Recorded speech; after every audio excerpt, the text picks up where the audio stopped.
Welcome to Biafra Battle Cry TV, where Biafra is not just only our identity, it is our faith. Here, we stand firm in our devotion to the cause and to our leader, Mazi Nnamdi Kanu, champion leader of the indigenous people of Biafra, IPOB. We bring you bold, the defeat against the double agent of the Zoological Republic, evil beast, kidnapper and commander-in-chief of gunmen in exile, who is languishing in Finnish prison for terrorist charges. Today, we are taking back our motherland from the destruction of terrorist empire that has ravaged Orsu local government area, in Imo State. The Football League going at Eziawa took place in celebration of revival of our rural areas from recruited kidnappers by evil beast in Finland. Don't forget to like, share, and subscribe to stay connected to the heartbeat of the resistance. Thanks for watching, and may Biafra rise. Onya bonya hom nyana 3 goals. Anya bu 3 goals. Ela hage. Sondonya. Obianigwe. The boy objikwa boot won emi hinile. So oburugo hat-trick ball ya. O go dey mma. So the future star get 3. Why odimeza onwere gini 1. Ngbanunu. Aga m okwu n'ọnụ njinji na-eji aha onye gbara free kick ka nka na-achọ ọ dịrị m ka aha onye Awụsa dị m ka aha onye Igbo. Nke bụ eziokwu bụ na future star na mene 2 nga ha mene 2 ha na-agba izu ha na ndị defender ha so onye koloji danye na nsi onye kolo zoga na nke na bụ egwu ụla na oge na-agụzi kparapụ ndị ọdịmma Eziawa sị ọkwa taa na ihe a na-aga bụ point ihe a na-agbazi bụ 2-1 the future stars na taa na ihe ọbụla mee ka eji gufo nke gbara agba before na ha ga-asakwụrụ ihe niile a wee sị na ọha nwe bọọlụ mana ga anyị na-ele n'anya 90 minutes we say it all. Enwekwa extra time anyị ga-ama. Ị na-asị ezi obi nkiri na ezi obi aṅụrị nkiri. Ngị onye ọbụla na-ebe no we na-ekiri ya bụ ihe. Oge agaala mgbe a na-asị ụzọ agakwara. Ezi gara mmadụ kwuchiri. Mmadụ nọ. Ndị egwuregwu nọkwa n'egwu. Ụdịka agha ga anyị chọrọ ọ bụ agha mma na egbe na agha igbu nwanne ya.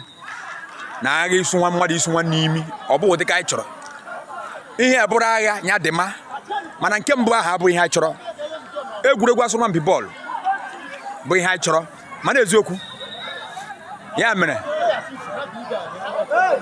dịka o si dị onye ihu yi fila 21 ga na-akpọ coach ndị future star aha ya ka anyị ka na-achọ ọ jere dị aka aha ndị Philippines ndị officials nọkwa n'ọrụ a na-akọwa na kipa Epeka na ndị ọdịmma Eziawa ga-achụta kipa gbalitere elu anyị na-asị ha na ọ ga-abụ mgbe ọzọ mana onye si na kipa Epeka chiche ekine nke n'ebe a lee ka height ya ha emere dị iche na Gino tomato mana ya dị mma ihe a na-asụ nga bụ asụsụ ndị iti nke nghọtara bụ nke m na-asụ ugbu a mana onye ọbụla na-eme nkiri echefule na ihe a chọrọ bụ ka ihe na-adị na mgbe ọbụla ọsụsụ na-aba onye ọbụla na-aba onye ekwela ụzọ ga onye ekwela ụzọ ga ọ ga ọbara tutuo ọbara ni tutuo konge offside oke na-eweli iwe na ọ na-eme onye si n'azụ na-ele bọọlụ ihe ọbụla mere na net agha ọrịa goolu n'anya na-eweli iwe nọ ka ọ hapụ dị ka mmadụ ekwughere ọnụ a sị na ọ bụ goolu anyị nwere many coach Switzerland sokwa bụrụ coach Bakari J so na coach ihe niile so na coach ihe a na-ekwu bụ nya agama na-agbanyeghị na taa bụ ahịa taa bụ ọrụ ọtụtụ ndị mmadụ pụtara aha ndị bọọlụ a ka m na-eme ka m mụtacha unu ewela iwe na-akọwara anyị ofuma nke ga na-eme ihe nke ịma na ikikere eji emetere na ikikere eji anụ jọb awụ ofu ihe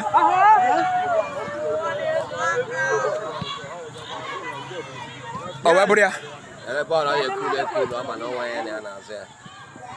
ọ wee bụrụ ya ndị nkụzi aka kpọrọ ụmụ akwụkwọ ihe a bọọlụ gị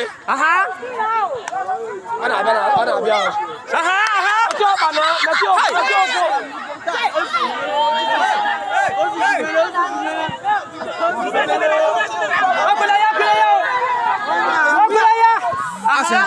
jiri na anya nnụnụ ihe anyị na-ahụ ebe a ihe dịkwa ka egwu ụla o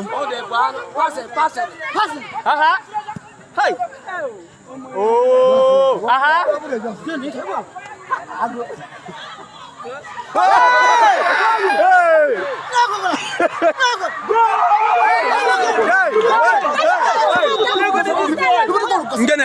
biko ọ bụ na ile anya ị ga-ahụ na anyị amata ihe na-eme ebe a ọ na-ekukumkwa ahịa azụọ m na-ere m ndị na-eti goolu ndị na-eti goolu na na-adazikoza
Only person to preach Biafra to you and you will listen are those who are under our central command, IPOB, of course, with Radio Biafra. Anything else up on Dioshika I must warn you. These are vultures and they are vagabonds that are very poor and wretched. They think Biafra is the means through which and by which they can survive. These are wretched people and failures in their field of endeavor. Don't say I did not warn you. Don't say we never warned you. Welcome viewers to Biafra Battle Cry TV. Biafra is our religion, and here in Biafra is where we worship. We are loyalists to the leader of the indigenous people of Biafra, Mazi Nnamdi Kanu. We should be careful and distant ourselves from Fulani double agent and commander-in-chief of gunmen in exile, behind the flag of our oppressor. Thanks for watching.